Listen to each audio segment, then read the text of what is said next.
guest on the podcast today is a dear friend of mine. We've been talking about this for, I don't know, Beba, how long? 2.5, 3 years now. Somewhere around there. Yes. A while. Not to throw any shade, except I'm going to. I don't think I've been the person to hold up here, but I'm just going to say it. I'm going to leave it at that, and that's the last trash talking I'll do for the next 5 minutes. Wow. Way to get started. All right. Well, my guest today is the delightful and incredible Bebuo Christianne Ewa. She is an executive life and leadership coach. She is a workshop facilitator. She's a speaker, a soon-to-be podcaster, an author, all sorts of amazing things, and just a wonderful human being. I can't wait for you all to get to know a little bit more about her, like I've got to know her over the last 4 years now. Bebuo, welcome. I'm so glad we're finally here.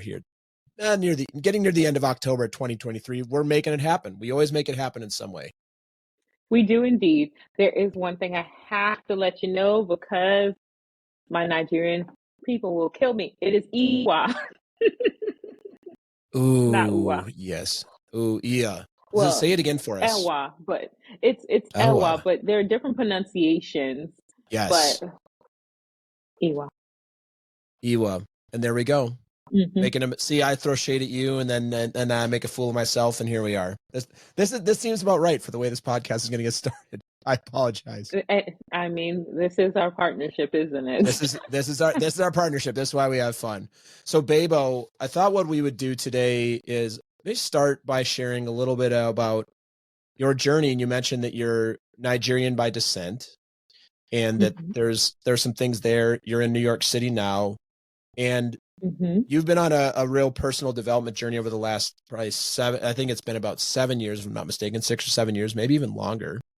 And I'd love if you would just share a little bit about what's led you today to being a very successful coach, facilitating really powerful spaces, creating retreats all over the world and all that. So what's led you to sitting here today with us? And then we're going to talk about some of the ways that you think about the various ways that you go out to the world to make an impact.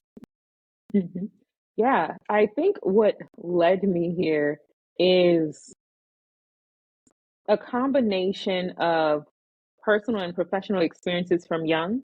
I have to say, this all started when I was about 6 years old. My dad was a psychiatrist working at Rikers Island, and he would come home so spooked sometimes. And he would, and I was in the Catholic school. So, I had my little blue and white uniform that I thought was so cute. And, all the kids, they were like, yeah, my little skirt is so cute. My dad was like, yeah, but stay in the house because it's little girls like you that go outside and then rapists see you. And then that's it. And I'm like, oh, but I'm 6, Dad. Why would we have an interest in where my dad would pull these things from? Started pretty early because I was like, this doesn't make sense. Yeah. And I'm glad I always had that level of curiosity in my mind to try to figure out where all of this fear was coming from. Yeah. And fear was the name of my household on my dad's side anyway. My dad grew up during wartime in Nigeria, and he experienced a number of things. And of course, he brought that into my household as, generational trauma and impact from generational trauma. My mom as well, she was a microbiologist and an actress, but she grew up in the South, and she brought a ton of her trauma with her as well, and all the generational impact. And my parents brought that into the household. And for some reason, I've always been gifted with this lens to see people's fear, especially because my parents raised me in such a way that I had so much access to creativity and imagination that I was like, well, the life you keep telling me I should fear isn't the one I'm living in this very moment. So I don't know. Something's up. That's how it all started. Oh, yeah. Thank you. I mean, well, I have a question. I have a lot of questions, but I think the question that popped up first for me was, do you remember what that experience was like for you as a child? With that, it sounds like a cognitive dissonance between my parents are telling me this, I'm experiencing this. What was that like for you as a child? And I'm selfishly asking this as somebody who has an almost 8-year-old, and it's a very influential time. Yeah. Like, what do you remember what it was like for you? Of course. Yes. So it was quite confusing because, and I don't know, a lot of people call it woke, but I think I've been awake since I was a kid because of the extreme differences in all of the things that my parents told me I should fear and the life I was living. Because, I was in private Catholic school in Staten Island. My friends were extremely wealthy. My family was middle class at the time, and my friends had mansions that took up a whole block. So I'm like, well, this experience that you're telling me that I should have of like, and I was a cheerleader, I was a gymnast, I was all these things, and my dad would be like, don't wear a skirt so short, walking down the street, you're gonna get kidnapped or raped, and I would have all of these hyper vigilant experiences from my parents of like, don't go outside, don't do this, don't do that, and feeling torn. I remember feeling torn inside because I'm like, no, but I have a great time at school, and Santa Claus comes to see me at school, and I have a $50 bill in my pocket and all the candy that I want. So my experience of life is good, but the experience that you're telling me is one that I should be afraid of. Yeah. It's so And so interesting. constantly Yeah. feeling torn. And part of so I'm also a social worker. For the Mm-hmm. listeners, my master's degree is in social work, and part of development, when you look at it, is finding your identity. Kids have to find their identity. It's really a preteen teen time, but kids must find their own identity. So we have the forced identity, the identity that we're technically born into, and then our chosen identity that's based on our influences, who we want to be, what we feel, etc. Yeah. And so navigating, because I grew into that at such a young age, by the time I was a preteen teenager, I was already like, hey, I know who I am. I'm the person who talks everyone else out of their story of how the world is unsafe and how we should always be hyper vigilant because it's not the life I'm living. And I really want you all to feel something different too. So at a very young age, that was the story I was telling to everyone around me. Yeah. So it sounds like you compensated in a powerful way for what you didn't like. You created a mechanism for having the experience you want outside of, well, it's because as a child, yes, your parents are going to be likely the most influential people, but you Mm-hmm. created a mechanism to experience something different for yourself. How did your Mm-hmm. parents respond to that? What did my dad say? I think my dad said the same thing men say to me now. You live in a bubble. You're walking around, you're just like, everybody's my dad. Pretty much. Why all you people want to burst my bubble? Yeah. No, it's Yeah. funny. I think this is something that you and I share is I would say you and I are both like realists, but we're also on the very positive side. And so like I'm Mm-hmm. like, oh, why are you so happy? I'm like, can I not just actually be satisfied and content and happy? Can we just actually have fun? And what's funny, because throughout my trials and tribulations to become the coach, the person that I am today, I struggled. Like, I shouldn't have been as happy as I was. At one point, I remember I was going to DC to continue my professional training development. And I remember needing to share a plate of food with my colleagues or share a hotel room or take the Greyhound. And so to the listeners, nothing against those who enjoy taking the Greyhound. It's just like at that time I had to take a 6 hour bus, Yeah. 6 hour bus once a month twice a month to go and to come back to go do this training. And I really didn't have the money. I was still building my coaching practice.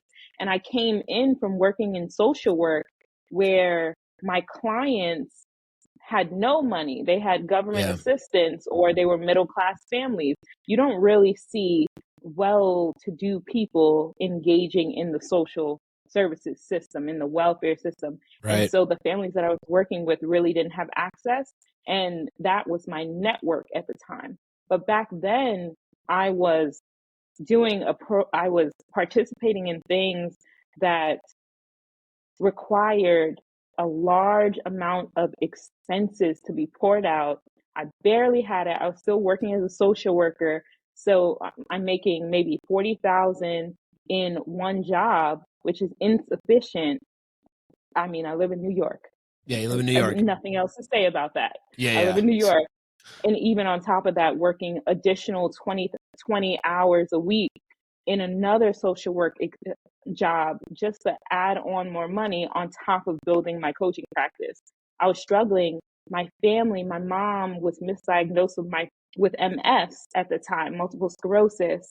My little brother was sick. My little brother is severely autistic. My family was going through all these mental health breakdowns. We had a fire in my house. Everything that could have gone wrong was going wrong. And everyone who knew what was going on in my life at that time was like, hey, you're crazy. Hey, why are you even here? I would never be here. Why are you trying to get your life together? I'd be in shambles. Mm. And for me, it was just like, well, one, I'm just a happy person. It's just who I am. At my core, I don't give up. At my core, there exists so much possibility that I can't. It's just not who I am. And on Yeah. top of that, what else am I going to do but grow from here? Yeah. And people just couldn't understand it. Yeah, that's a tough one for a lot of people, is the growth mindset and not letting your experiences define you, is what I hear. Mm-hmm, And mm-hmm.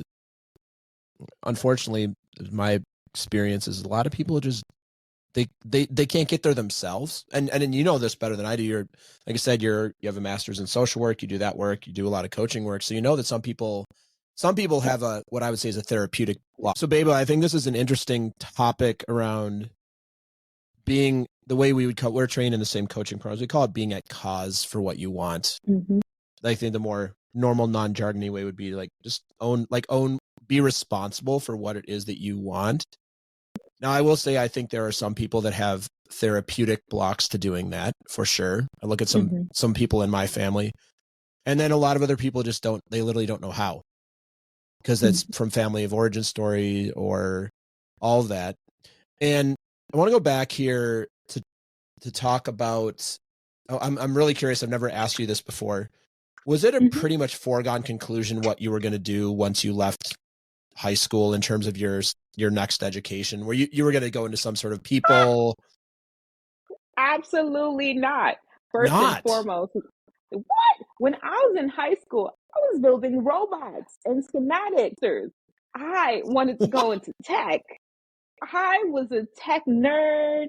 The nerd sign was my hand sign. I was like, I belong in robotics. Robotics. Nice. That is where I wanted to go. But to be quite honest, so my dad is also, he's a Columbia grad, but he's a Harvard medical doctor. And my dad's like, if you're not going to Ivy League, you must go to Ivy League. If you're not going to Ivy League, you have to stay in New York because, continue on with the hypervigilance and the trauma that we never dealt with. Yeah.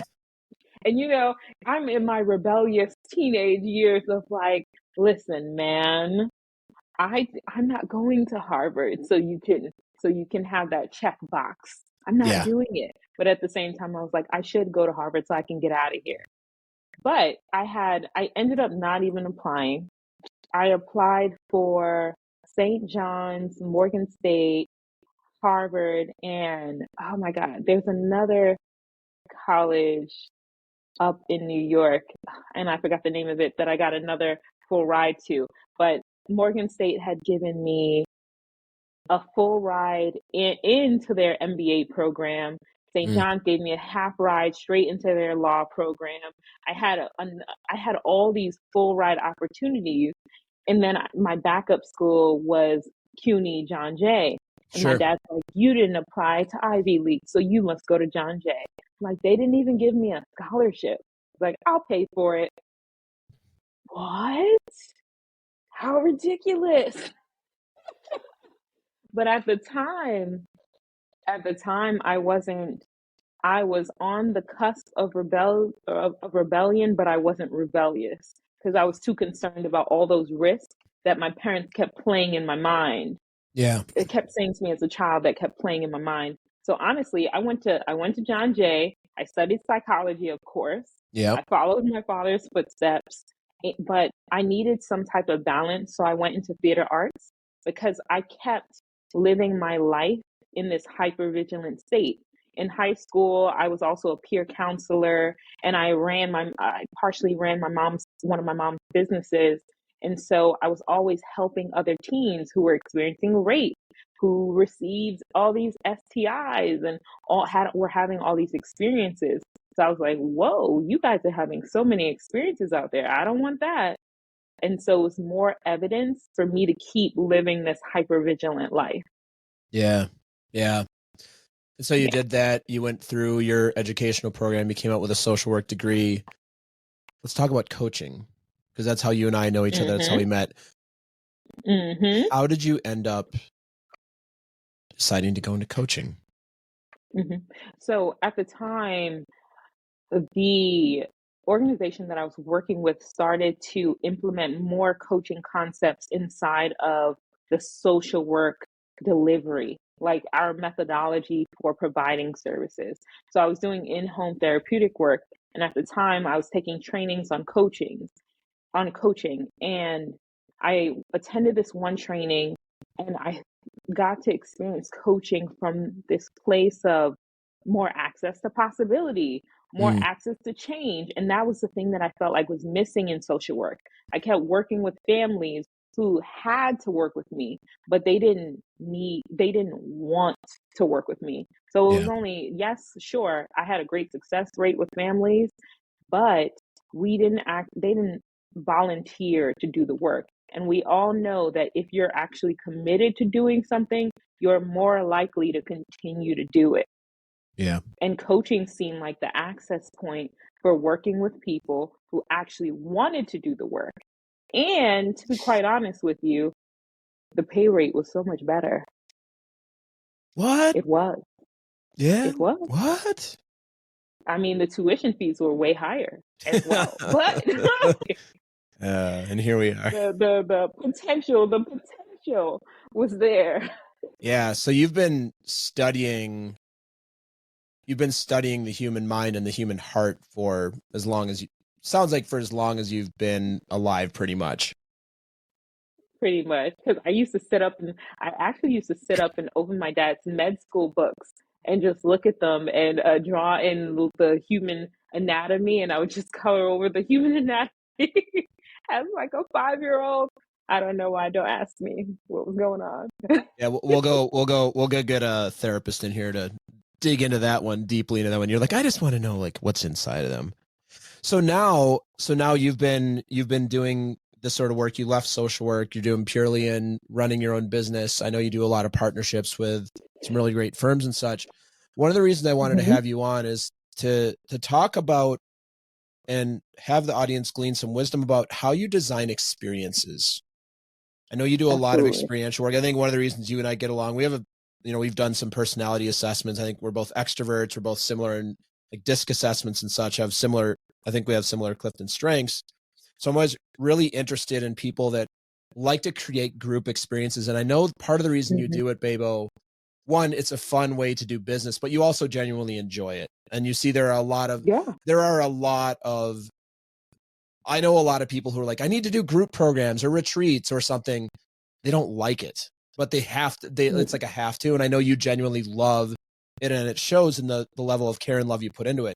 So I'd love to hear, I know you've put on some retreats. You have one coming up soon. I think you're taking some folks to Africa here sometime in the near future. You're taking some people, I believe, to Puerto Rico. I'm really interested to hear when you put together an experience for folks, and your experiences are high end because that's the kind of people you like to work with. And I'm not talking about like, can they afford it? I'm talking about they are willing to do the work. They're willing to go deep. They're willing to be coachable. what kind of things do you think about when you start to plan these or when you put events together? So with every experience that I curate, I start with the outcome. The intention of all my retreats is to have people leave with a specific experience.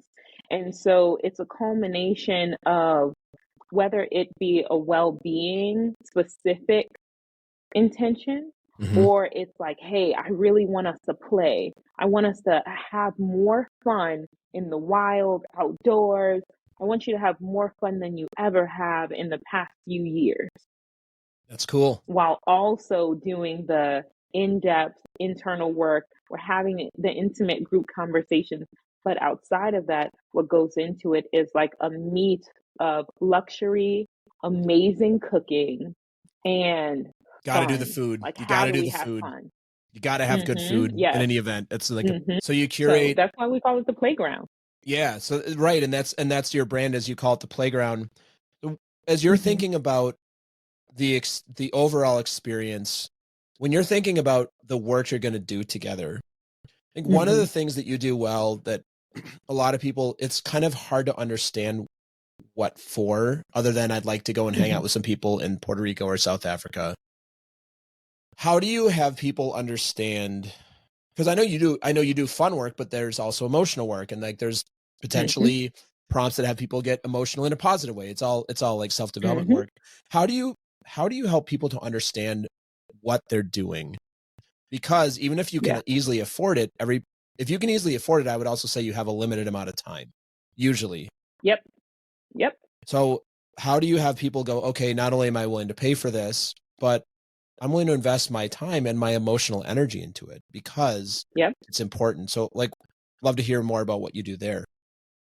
hmm So there is a bit of an extensive process leading up to the retreat, where you are meeting with myself or my team to have conversations about what you want to create on this retreat.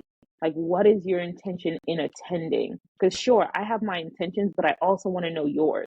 What is it that you want to get out of this experience? How do you want this to go for you? So it's really, we're digging into all of that.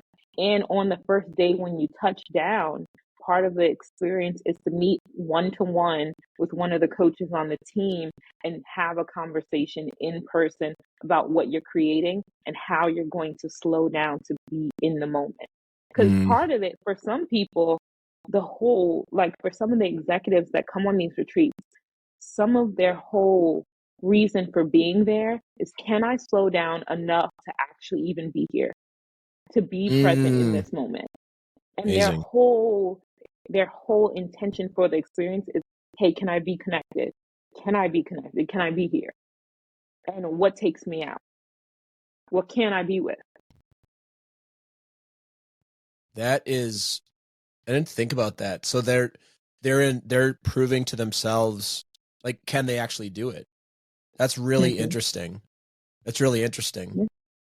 Curious, when people opt in, time, energy, money, hmm have you had anybody just not be able to do it, not be able to take the time off, or they're just resistant to what's happening in the room once?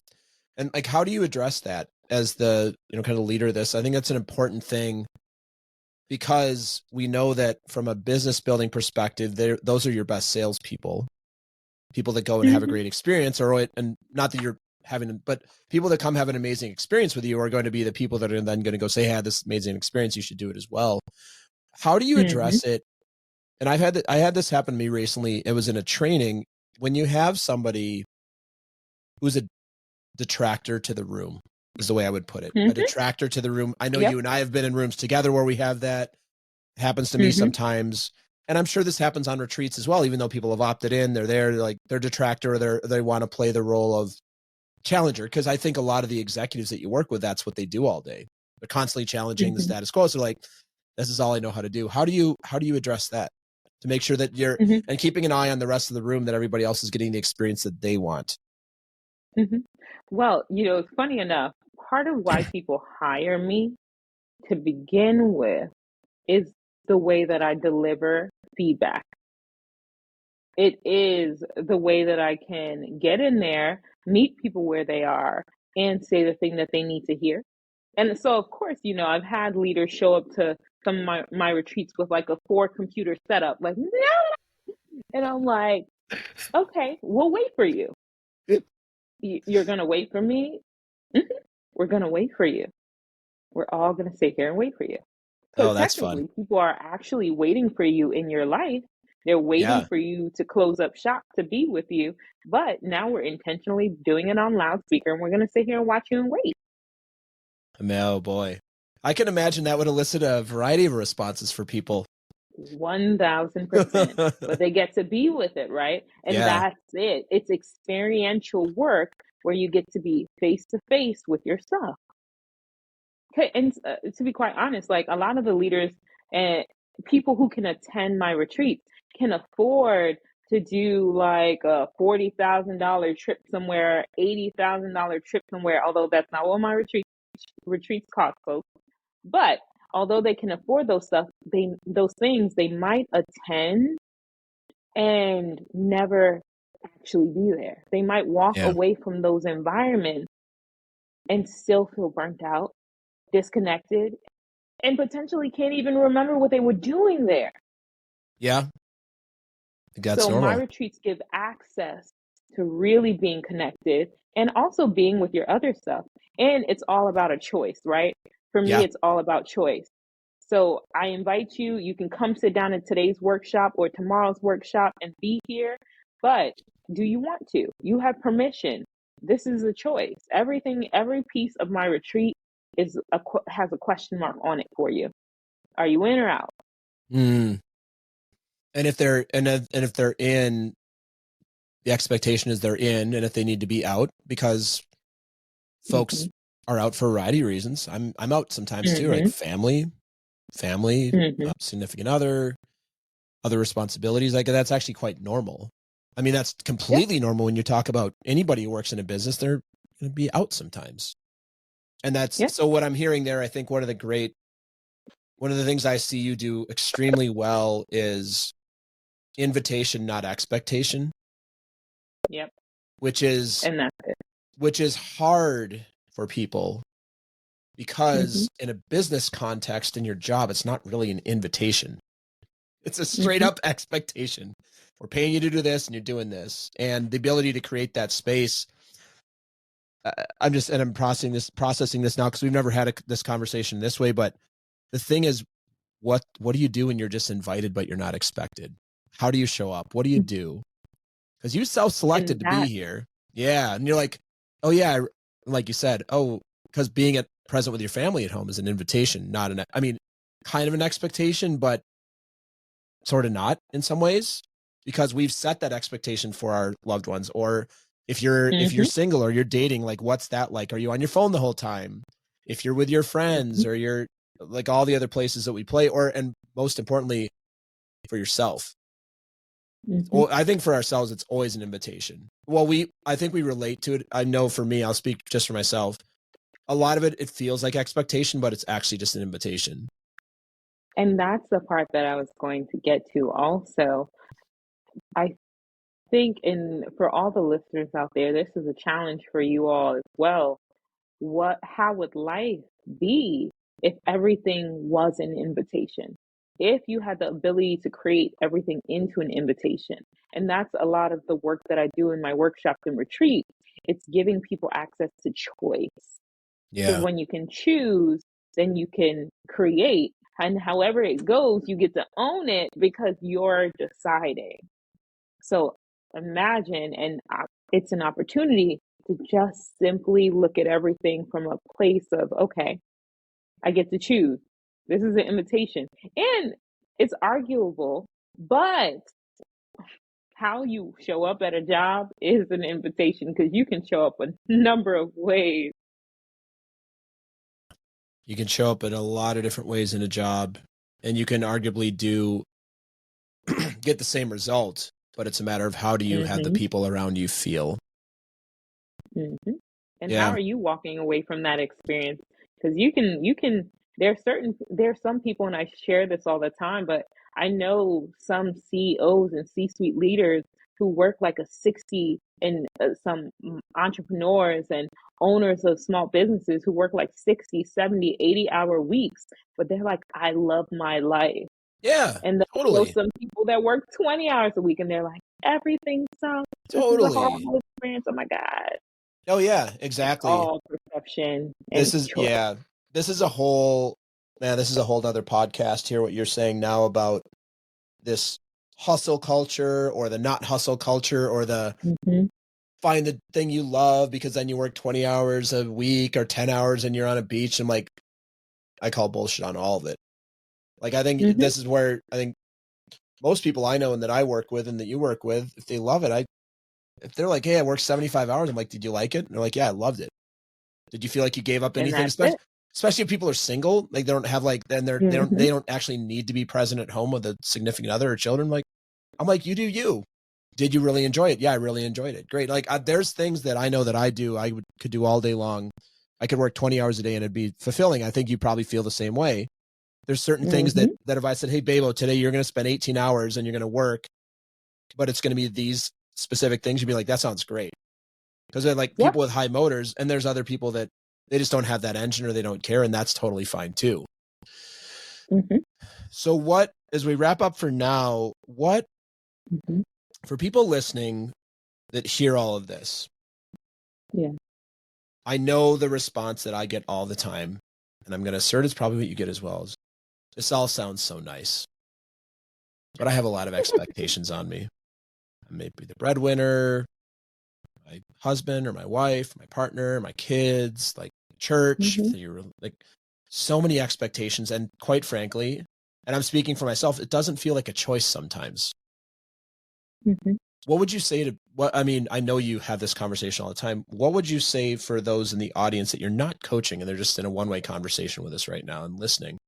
They're like, yeah, it sounds great, but I don't feel like I have a choice. What do you want them to know? Mm-hmm. Well, there's a part of me that would simply challenge them on when they gave up their right to choose. Mm-hmm. Because at some point, they threw in the white flag and they said, hey, this is no longer up to me. And so I would invite them to check in on when that moment was and just reflect on it. Because there's something about giving it up and surrendering choice and just feeling stuck in who you have to be, that is something where there's a lot in that space, in that moment. There's a lot of awareness that can be built and knowledge that can be found, and from it you may have access to choice again. Mm. And for those people, I also say, you should hire a coach. Yeah, well, right. I mean, I think that whether or not you hire a coach or therapist or go to a retreat or like any of these things, for most of us, and I know you and we're in the mix with people who have done a lot of work on themselves and continue to. Yeah. So it's almost like, in my experience with this, is a little like living in New York City. You're like, well, everybody makes six figure. A lot of people make six figures. You're like, yeah, but if you go other countries, like it's not a lot of money in New York. It's just that simple. Mm-hmm. As a matter of fact, I Mm-hmm. believe the city determines that below like 130,000 household income is considered middle income. That's how how they subsidize apartments, which is kind of nuts because in where I'm from in Minnesota, that's quite a bit of money. But I'm speaking for myself here. The being surrounded by people and doing this work and coaching people and being coached is, I get a little insulated. I'm like, oh, everybody thinks this way. But the truth is most people don't. I get that. I never put an all on perspective, because Yeah. everyone's Yeah. perspective is different, and perspective creates our personal truth. And so whatever here, I'll be like, oh my God, if I'm not making 300,000, I'm poor. And then my friends will be like, you're nuts. So, but there are magazines that have come out that are like, hey, if you don't make 220,000 in a household, it's hard to live in New York City without, just period. Yeah. And that was 2, 3, 4 years ago, right? This was even pre-pandemic. These articles were populating. And so now when we look at the time we're living in, the inflation costs, the price of real estate, how everything has just increased. Come on. But again, perspective is everything, because some people don't even care about all these things. That's true. So yeah, no, it's all about perspective.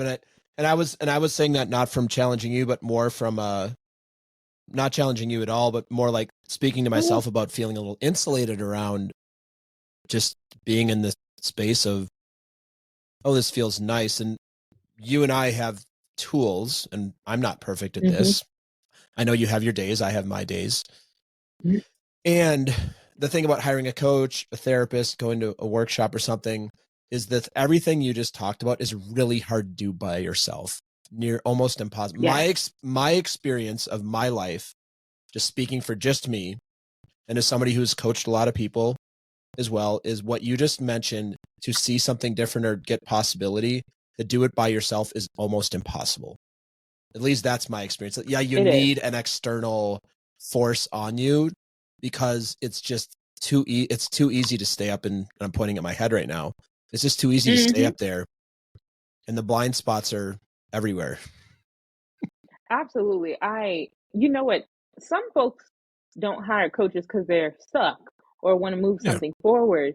Some folks really just benefit from having a coach to just say the things that they just said back to them, because sometimes we just can't hear ourselves, or we're in some contradictory place where the things that we're saying aren't landing the way we expected them to.